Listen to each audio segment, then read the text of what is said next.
Assalamualaikum, hai, nama saya Ahmad Afi Amran dari tim Petronas Sprinter Yamaha CKJ Racing, beraksi dalam kategori CP150.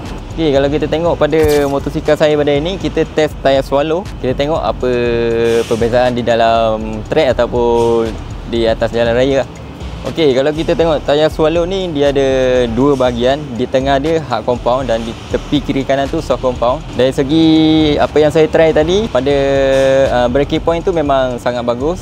Cuma corner tu memuaskan. Kalau saya cakap bagus, kau orang cakap saya tipu. So memang untuk jalan raya sedap-sedap corner. Kalau nak try di jalan raya tu memang saya showkan lah. Okay, saya rasa tayar swallow ni memang tahan. Sebab saya try tadi memang tengok pada struktur tayar ni hard compound. So untuk pengguna jalan raya, terutama pada Greg, rider Foodpanda, memang sesuai untuk daily penggunaan harian yang banyak. Dari segi bunga memang kita tengok perbezaan ni lain pada lain.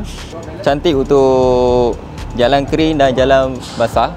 Okay, untuk saya, untuk jalan raya ni memang saya pakai tayar ni ya. Dan saya recommend untuk rider-rider di luar sana, penunggang di luar sana, boleh try tayar swallow ni. Anda belum cuba, memang anda tak tahu, rugi kalau tak grab sekarang.